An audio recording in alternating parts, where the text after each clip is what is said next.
it does not get much better than that!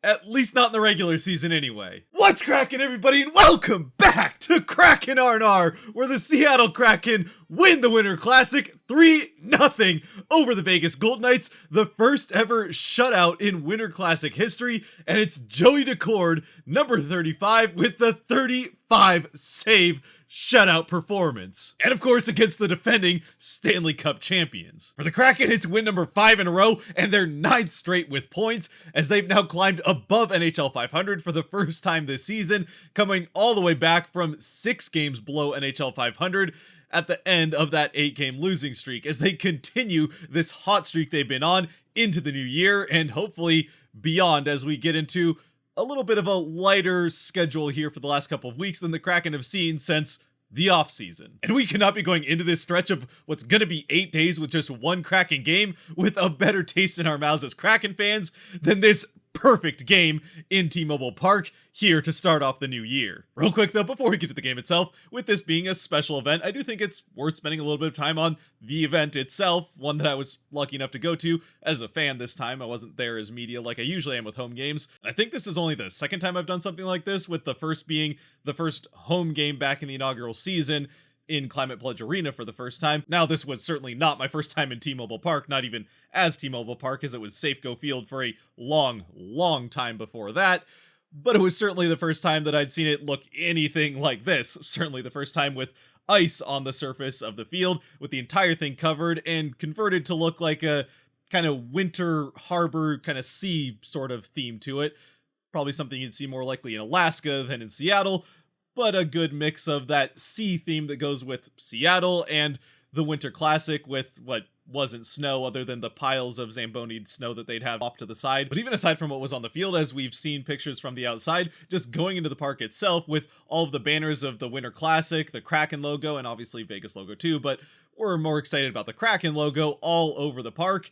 It was truly a very unique experience, and yeah, I will say that the viewing lines weren't fantastic. Either the upper deck, which was probably the best place to really view the game, then you're still pretty far away and everyone looks small, or you're down closer like I was down at the hundreds level, and it was kind of hard to see some areas of the ice. Certainly when the puck was along the boards, it was almost impossible, but the event itself was very much worth the once-in-a-lifetime type of thing.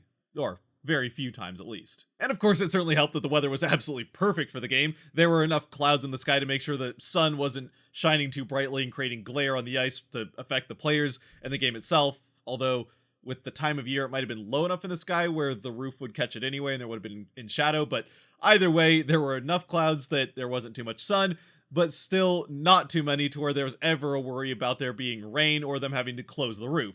So we got a truly outdoor game, which was absolutely fantastic. It certainly helped the pregame festivities, as after the Kraken came out with a smoke, firework, and flame tower tunnel with that stuffed fish being thrown over them back and forth while they were standing in line for the national anthem. The national anthem, of course, came along with a flyover with guys dangling out of, I'm pretty sure they were Coast Guard helicopters, although I'm sure someone could correct me if I'm wrong there. Either way, they really pulled out all the stops, as they usually do for the Winter Classic, with it being the marquee regular season event for the NHL. But it did not disappoint, at least from a fan perspective. Again, going in knowing that you're probably not going to have the same viewing experience strictly than you would with a normal game. As it turns out, they didn't build the park in 1999 with hockey sightlines in mind, partially because there wouldn't be a hockey team for another 20 plus years, but yeah, surprise, surprise. Anyways, the game does finally get going after Rick Riz comes out to get the crowd to say drop the puck. You know, gotta have those baseball ties with play ball. And for what it's worth, it did kind of go off the rails a bit there. Rick tried to count down 3, 2, 1 and then say drop the puck, but his mic cut out at 2, so it didn't really work out. But they dropped the puck anyway, the game gets started, and it's a little bit of the teams feeling out the ice surface and just the general environment. I mean, we already see this happen in normal games inside arenas, where teams take a while to kind of get the feel of the flow of the game a little bit before really much of anything happens. And sure, both teams are getting shots on goal here and there through the first few minutes, but it's nothing particularly dangerous. And shoot, even the first one that goes in isn't that dangerous either, as the Kraken are just kind of circling the puck around the offensive end, and it's Dunn who just kind of throws a not that hard shot through the legs of a Vegas player right in front of him towards the net. He's looking tipped the entire way, and fortunately for him, Eli Tolvanen got left completely alone in front of the net. Tolvanen takes the puck, throws it at the ice as it goes past him. A beautiful tip, completely changing the direction of the puck as it goes down to the ice, bounces up off of it, and into the back of the net to give the Kraken the 1-0 lead early on in the first period, getting it past Thompson with really not a ton he can do. It's a perfect tip from Tolvanen, or honestly redirect. It's a lot more than a tip that he puts on this puck. But Tolvanen, who has the first playoff goal in Kraken history, gets their first outdoors goal in Kraken history as well. And on top of that, it's also his 100th point of his NHL career, so yeah, pretty good way to get your 100th NHL career point. Then honestly from there, throughout the rest of this first period, or at least until late in it, not a lot else happens. It continues to be a pretty slow game with not a lot of high danger chances. The Kraken do have one shift towards the middle of the period that they do create a couple of pretty good looks in tight, but Thompson's able to close off the posts and not allow the Kraken, and Bjorkstrand in particular, who probably had the best look, to get anything past him, at least for the rest of this period anyway. So it is Vegas who ends up late in the period getting the best two chances to score. They get a 2-on-1 rush that's defended very well by Vince Dunn. He lays out to prevent the pass from getting through, eventually getting the end of his stick on it as they do try to shovel it just through the crease in front of Daccord, but it goes off of Dunn's stick into the chest of Daccord and stays out of the net as Daccord just falls on it, freezing the puck. But the best chance for Vegas, certainly of this period, and probably second best on the game as a whole, comes with just about a minute and a half, maybe even less than that, left in the period, as Dumoulin gets the puck down behind the Kraken net, just takes it up along the boards, and then tries to pass it up to the blue line in the middle to create a breakout for the Kraken, but it's kind of a careless pass off the backhand, and it's intercepted by Eichel, who skates right past Dumoulin with the puck back the other way, ends up one-on-one with Daccord, and Daccord comes up with a spectacular, well, not really spectacular save, it's just a very good positioning save as Eichel tries to go 5-hole on Daccord, but Daccord is able to move across the net in front of Eichel while keeping his stick in the 5-hole to prevent that puck from getting through, eventually freezing it and preventing it obviously from getting in the net, since we know Vegas came up with a goose egg in the game. And of course, following the big save, it might not have been the first time we'd heard the Joey chants yet in the game, but it certainly was the loudest that we had heard them to this point, as they were clearly ringing throughout the park. That being said, it certainly wasn't the last time we would hear that chant, or the loudest we would hear it as the game would go along, but we'll get there. And so thanks to Dunn and Tolvanen at one end of the ice at the start of the period, and then Dunn, but mostly Daccord at the other end of the ice to finish the period, after one, the Kraken go into the dugout, or through the dugout into the locker room, with the 1-0 lead. At which point, for the first intermission, Heart, the Seattle-based band, came out and played on a stage that was kind of built around a theme of a ship being taken out by a Kraken, which was a pretty cool looking stage. They also had a red buoy off to the side of it that I'm pretty sure is the same one that they had at the expansion draft when they had that whole stage set up. I mean, maybe I'm wrong, but I don't know why it would be a different one. Random small thing that I noticed. As far as Heart's concerned, they played Barracuda and one other song I'm not a huge fan of. I mean, I like Heart, but I'm not like a diehard fan of theirs. I don't know. I thought it was pretty good. It was a fun show. Sure, they're maybe not in their prime, but definitely enjoyable, and we have a good game to watch as we go to the second, with the Kraken still leading. And to start off the second period, kind of like the first, it's pretty back and forth for the first minute or so as both teams get chances. Vegas probably the better right out of the gate as they were eager to try to get things going in their favor, but the Kraken are quickly able to turn it back the other way. A couple of shots on net from well out. One of them is saved pretty well by Thompson, rebounds back out to Borgen, who pinches down to the faceoff circle, but with it being a slower rebound and traveling a ways on ice that, well, Winter Classic or any outdoor ice typically is a lot different than what players are used to in the indoor, more controlled settings in arenas. This time it seemed like the ice was a bit slower. Even at the start of periods, it just wasn't sliding quite as quickly on that new smooth ice as we would usually see. So it takes a while to get out to Borgen as far as rebounds are concerned anyway. So as he fires the shot off, Thompson is able to get back and get a blocker to it, but not enough as it goes off of his blocker and into the back of the net to give the Kraken the 2-0 lead. Borgen, his first of the season in the Winter Classic, and the Kraken have the multi-goal lead here early in the second, and we didn't even have to wait the 4 minutes and 50 seconds that we did in the first, as the Kraken and Borgen score 2 minutes and 19 seconds into the second. Cartier and Tolvanen pick up the assists, with Tolvanen being the one that shot the puck pretty much from the blue line that rebounded off of Thompson in the first place to get out to Borgen. Either way, it's a great goal for the Kraken. Well, it's actually not that great of a goal. It's really one that Thompson probably should have had, although he does have a couple of pretty nice saves later on in this game, and actually a couple more nice saves here in the next couple of minutes. but this is one that he probably should have been able to keep out of the net. Either way, the Kraken and the vast majority of the fans in the stadium are happy to see it in the back of the net, and although it is still early in the second period, so there's plenty of game left, with it being a bit of a slower game, and certainly, like I already said, things not moving quite as quickly as you'd be used to, it feels like a multi-goal lead might be at least enough to get 1 point as this game goes on. Fortunately though, as we know, that wouldn't be a problem, as Tolvanen's goal at the start of the first period was more than enough to get the Kraken the win with how Daccord was playing in net. Still, it wasn't Daccord that was being tested as this game gets deeper into the second period, as the Kraken keep up the pressure and momentum going towards the Vegas end, get a couple of pretty good chances and a couple of pretty nice saves from Thompson, nothing quite to the level of what we saw from Daccord, but he is kind of making up for letting in that soft one to Borgen. Not that Borgen didn't have a good shot on the puck, he put it in the best spot he could, high on the blocker side, which is the harder place for a goaltender to make a save, especially coming from one side of the net to the other, but Thompson probably could have positioned himself better to make that blocker save a little bit easier on himself. Anyway, Vegas is able to survive the rest of the Kraken pressure here early on in the second period, and as we get towards the middle of it, they're able to slow down that Kraken momentum and even start to turn it back in their favor towards the back half of the second. Now it's not quite the same level of momentum, or certainly not the danger of chances that they got towards the end of the first period, but things are definitely going a little bit more Vegas's way as we get to the final couple minutes of the second, still with the Kraken leading 2-0, when Vegas gets their power play of the game. And it's a power play that, honestly, they just never really get anything going on. The Kraken clear the puck 3 straight times to start it off, and then cleared a couple more times to kill it off, and the final few seconds tick off, so we get to the second intermission, with the Kraken leading now 2-0, with a goal in the first and a goal in the second. And I'll be honest, especially considering the Kraken had played 6 consecutive 1-goal games coming into this one, even if they had won the last 4 of them, and the fact that Vegas is a very talented team, especially offensively, I wasn't necessarily thinking this game was over, but it was starting to feel like the Kraken had a very good chance of getting at least 1 point, if not holding off Vegas in the end to come away with 2 points, maybe in a 2-1 or 3-2 type of game.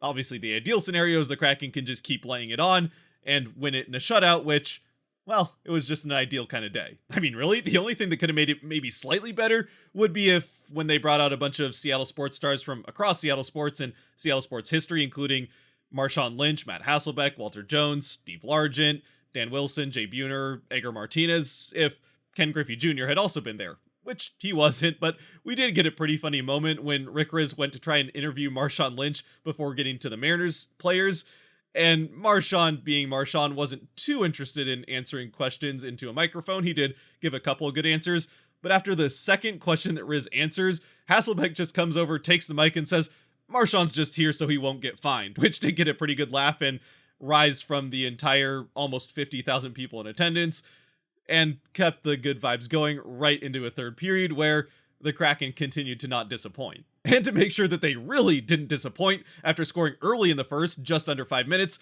then 2 minutes and 19 seconds into the second, they do it even faster here in the third, and it's just Yanni Gourde putting on a show, who's been really snake-bitten goal-wise here for quite a while. Even scoring points has been hard to come by for Gourde, and he's had some chances, maybe not quite as many as a lot of fans would like to see with Gourde, but either way, he just absolutely does this entirely himself. It's a bit of a lazy back check from, I can't remember who it was from Vegas, that goes back to get a turned over puck in the defensive end, but he just doesn't see Gourde coming on the far side. Gourde comes in, strips the puck from him, goes in on what would have been a breakaway if Gourde had been able to handle the puck cleanly. Instead, it just kind of slides on net. Thompson does prevent it from sliding into the net, but it goes off of Thompson's pad right out to Gourde, who just shovels it over the pad and into the back of the net to give the Kraken the 3-0 lead 2 minutes and 10 seconds into the third period, 9 seconds faster than they scored in the second. For Gourde, it's his 5th of the season. It's an unassisted goal and just an incredible all-out play from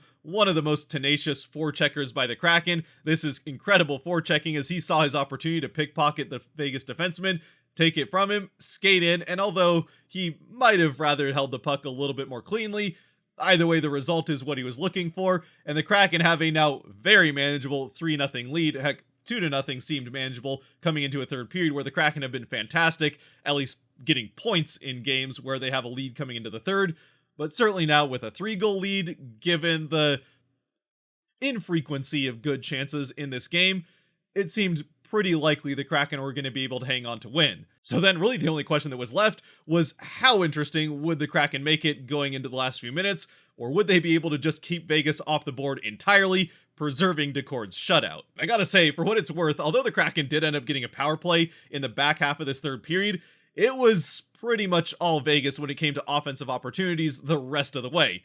I think the Kraken might have had one more good chance later on before Vegas pulls the goaltender, but even in the power play the Kraken got, Vegas got the better scoring chance shorthanded, which the Kraken were able to kind of collect themselves defensively and scramble back to prevent it from really turning into a good chance shorthanded. But it's still more than you'd like to give up on a power play, especially holding a lead late in the third period and trying to get that first ever Winter Classic shutout, which back in 5-on-5, the Kraken are actually able to do better than they did on the power play for the next couple of minutes as they start to create offensive pressure back the other way, get a couple more chances to extend the lead, and while they aren't able to do that, they do kill off a couple more minutes of that clock, getting down to about 4 minutes left when Vegas finally gets things turned back the other way in desperation to get anything to happen. Then with about 3 minutes left, they get Thompson pulled to go to 6-on-5.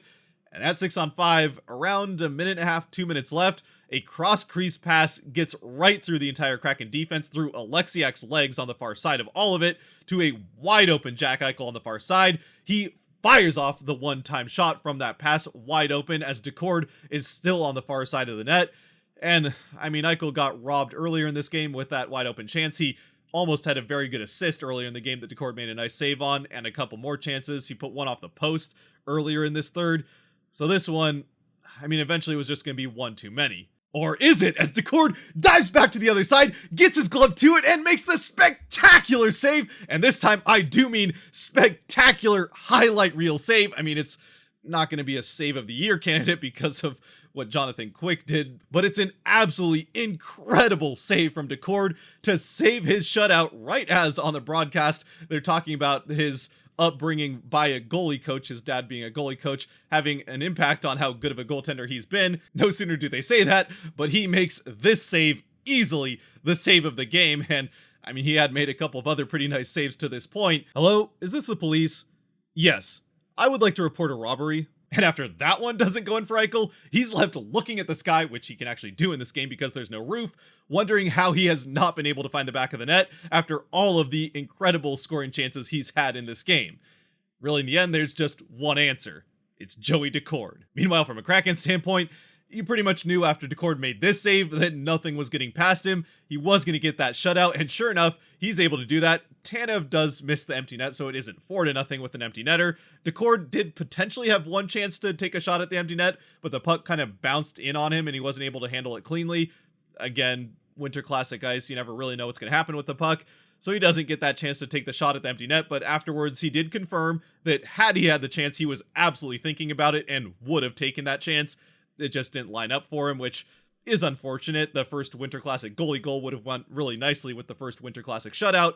Either way, Daccord isn't quite able to outscore the Golden Knights, but he's able to make sure that 3 players on his team do. Daccord gets that first ever Winter Classic shutout, his second shutout of his NHL career and of this season, and with the perfect performance in the same place that Felix had his, Daccord, and I think he did this intentionally, I'll have to ask him since I don't think he was asked by anybody after the game, but knowing how much he is in tune with just being a sports fan as a whole, but especially the Seattle sports scene, I definitely think that he knew what he was doing here as he goes for the full Felix pose at the end of the game as he comes out of his net to meet the rest of his teammates, which really just put the cherry on top of what was otherwise a perfect game from the Kraken. I mean, they did let up 35 shots and forced Daccord to make a couple of pretty spectacular saves, but at least from a fan standpoint, that almost makes it a more perfect game. Especially considering, I mean, how much more perfect does it get with Daccord getting 35 saves, the same number that he wears for this historic shutout. So, in the end with this game, honestly, I don't know what more I can say about it that I haven't already said. I'm sure I'm leaving some things out. There was a lot going on around this game, and I'm bound to have missed something, so do let me know in the comments if I've missed something. But yeah, obviously just pretty much a perfect day altogether. The Winter Classic in Seattle, the setup that they had, the perfect weather, the Kraken with their early goals in each of the 3 periods, so no period where it just seemed dull the entire time. The mini concert, the Seattle sports legends showing up, obviously Hasselbeck and Lynch's little interaction. I mean, there's just so much that went into this game and this day that made it one of the most special and incredible sports experiences that I've certainly had so far in my life. And I think that's true of a lot of people. Hackstall even said that for him, it's certainly up there. Daccord said it might just be the best day of his life as a whole. And actually, while we're back on the subject of Daccord, after the game, he, obviously being the main star of the game with the shutout and all, was the one that had to go to the TNT panel, or maybe got to go to the TNT panel and be interviewed by Bissonnette, Gretzky, and the rest of those guys. He was also given a trophy as an award for the first ever Winter Classic MVP. Something that, even though this is the 21st time they've done the Winter Classic, they'd never done before. Maybe it's because it's TNT taking that over. Either way, it was kind of a fun-looking trophy. A nice little mix, kind of like the turkey trophies that the Thanksgiving games used to do in the NFL, where it's kind of a silly-looking trophy, but still nice and obviously with some meaning. So, yeah, that was fun. And Daccord had fantastic answers, a great interview. He's always been one of the best interviews that the Kraken have had, even when last season he was up for just a couple games, or even the inaugural season when he was up for a couple games.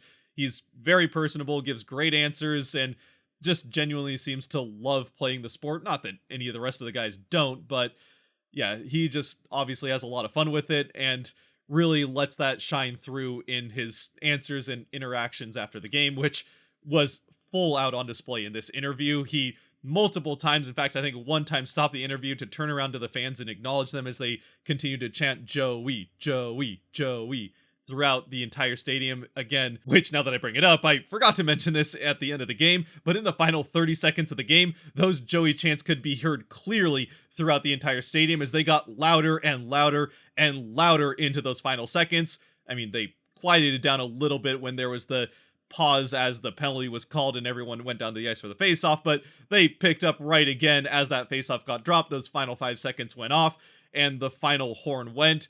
The fans acknowledging Joey and the performance that he gave, and then Joey turning around and giving that right back at the start of the interview again.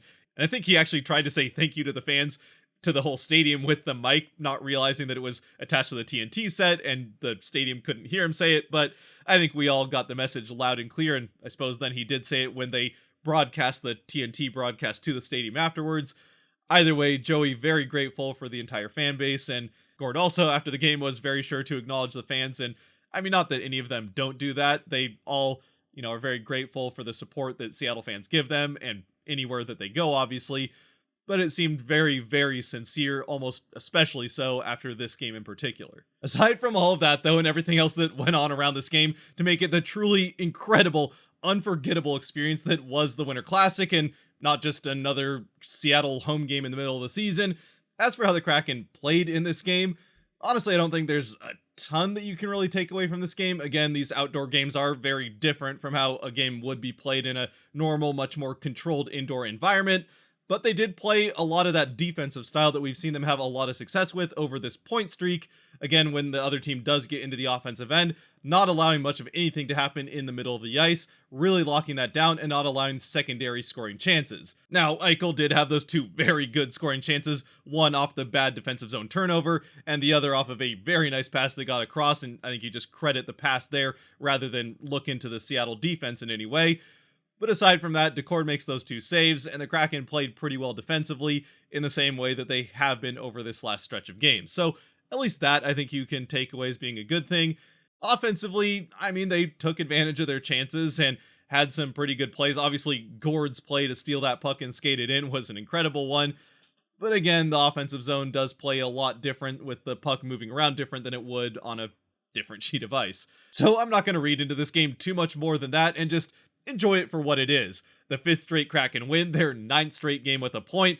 Obviously, the incredible event that it was, Joey's 2nd shutout, and as many saves as he has the number on his jersey, if that makes sense.